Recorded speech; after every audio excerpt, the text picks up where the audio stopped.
Quick statement here. Use the raise your hand function, and we'll get to as many questions as we can. Coach, go ahead. Well, I think the one thing that is fairly obvious in this game when you watch this last game against LSU is, when we do things correctly, which we did a lot of good things in this game, good things happen for us. But there's also some occasions where, we don't execute correctly, and the other team, takes advantage of those opportunities. 2 plays on defense, 115 yards, and misalignment, mental error, whatever you want to call it. And same thing on offense, whether it's ball security issues or not taking advantage in the red zone or some of the third down issues, that we had at times in the game. So all these things are, things that I think our players need to understand the importance of execution, the importance of creating, the right kind of habits every day in practice so that you can continue to improve. And, that's certainly going to be our focus this week. We're very pleased that, Smitty's the offensive player of the week, certainly deserves it, had a fantastic game and has done a great job for us all year long. It's always a challenge. Arkansas to me has, a really, really good team that their record really doesn't reflect how well they've played. They lost 3 games this year by a total of 7 points, or they'd be 6-3 instead of 3-6. They present some, unique challenges with, the fastball offense that they run, which, we need to do a much better job this time around facing this kind of offense. Their defense has, played well in terms of especially pass defense, getting turnovers, leading the SEC, I think, in turnover ratio and leading the league in the number of turnovers they've gotten this year. They got some really good players on offense. The quarterback does a good job, Felipe Franks. They got a really good receiver in Burks, and they've got good runners. And they do a great job of executing their scheme. They know what they need to do on offense, and their defense has played, really well in terms of it's not really a bend don't break style, but they play the run fairly well, and they've played really good pass defense. And I think it's going to be, a real challenge for us to be able to execute, take care of, and do things that we need to be able to control the tempo of the game on offense, because I think that's really important when you play teams like this. And, these guys have been real sound and solid on special teams. So, they play hard, and, the coach has done a really, really good job. Sam's done a really good job, I think, of getting these guys, to really, come together and play hard, believe in themselves. And they just had a couple tough losses, which, I'm sure that they're learning from, and we have to assume that we're going to get their best game. Okay. We will start with John Zener of the Associated Press. Yes, Coach. It seems like even with all the opt-outs and injuries, you look around the league, and most of these teams have a top wide receiver, top tight end, some dangerous playmakers in the passing game. Has it become, I don't want to say easier to get these kind of players to come to SEC, but obviously they're it's competitive and everything with the SEC. But do you see a lot more of those type of guys coming to the SEC the last few years? Well, I've been in the SEC for a long time now, and I've always thought that, there were a lot of good players in the SEC, and I can't really say that I think the league is as strong as it's ever been. I think there's more good programs. I think there's more good coaches, and I think that's probably what attracts more good players. But, even way back when, there were a lot of great players in the SEC. I just think the league is better from top to bottom now. And that's probably because of the skilled players on offense and people's capabilities of scoring points and making plays. I mean, we're giving up 18.5 points a game. There were 10 years ago, we gave up 8 points a game. And it's a pretty big difference, in terms of what it takes to play good defense against, the kind of offenses and the kind of skilled players that you see right now in this league. We'll go with Michael Casagrande. Yes. How would you assess the way your team's coming out of the halftime locker room after taking big leads in recent weeks, and how hard is it to restart that engine after taking a big lead in the first half? I think the emphasis is always there is no scoreboard. You want to come out and play and reestablish the tempo of the game in the second half. I think there's been times when we've done this fairly well, and there's been times when, we've had a couple slow starts.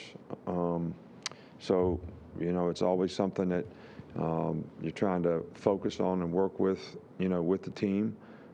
That's really, really important to make good halftime adjustments and get the players to come out to reestablish the tempo in the second half. And, we've kind of been up and down in that regard, but something that we certainly want to continue to focus on.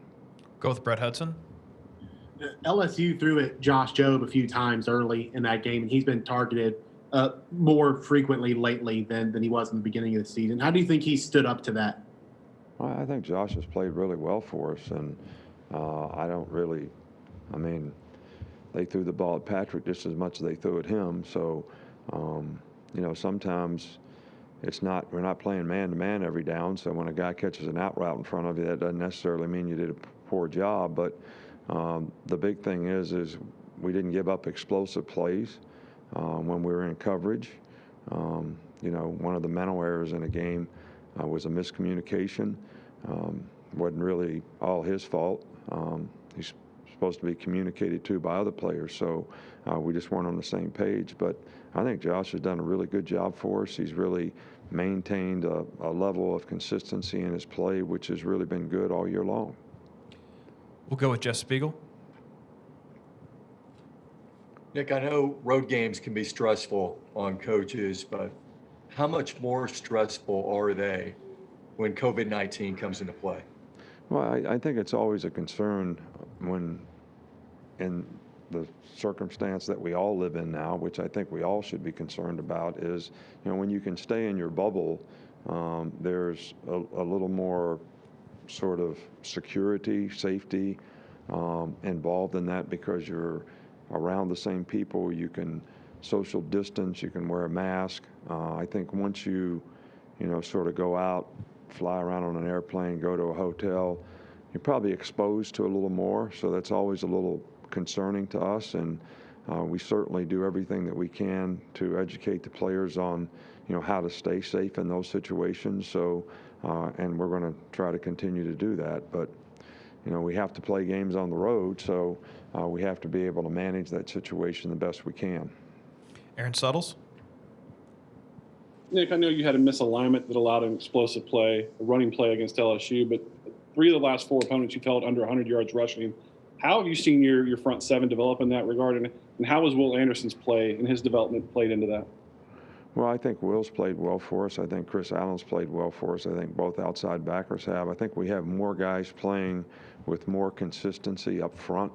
We're rotating, 6, 7 guys in there in the defensive line, and they're all doing a pretty good job. And, I think, Dylan and Christian Harris are more experienced at the linebacker position.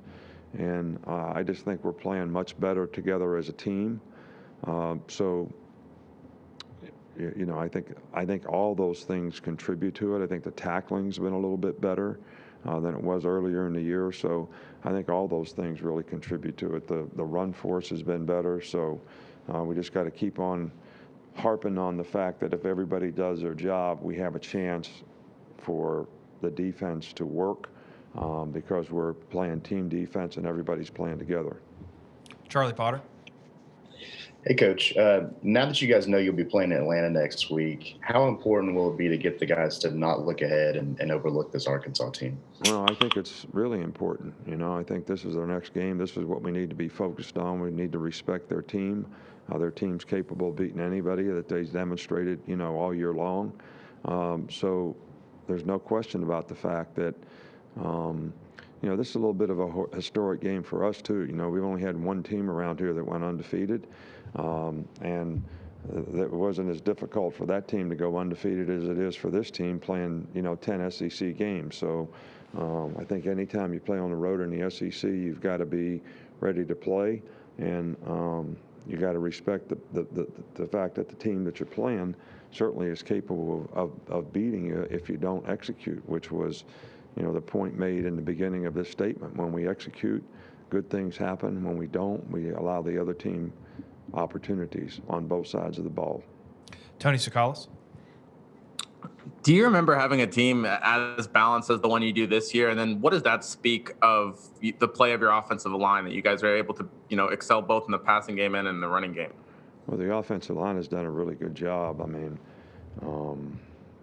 sometimes I try to give them credit, and then people say that I'm not giving somebody else on our team credit. But basically, I think it all starts there. They do a really, really good job. That's why we ran the ball very efficiently and effectively in the last game. And other than, taking a sack at the end of the game that we probably really shouldn't have taken, they've done a good job in pass protection, which allows the quarterback to make plays, which allows the receivers to make plays. So I think it all starts up front. And I think those guys have done a really good job all year long. And, it's going to be important that we continue to be able to control the line of scrimmage if we're going to be able to control the tempo of the game on offense. Okay, two more. We'll go with Mike Rodak. How would you evaluate how Bryce Young has played this year and how the offense has played around him when he's been on the field?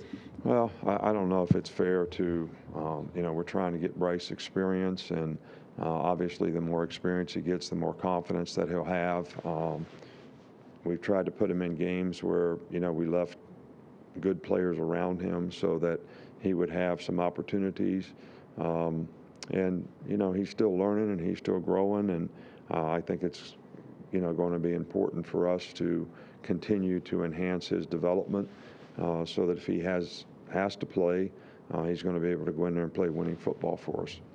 We'll finish up with Ryan Hennessy.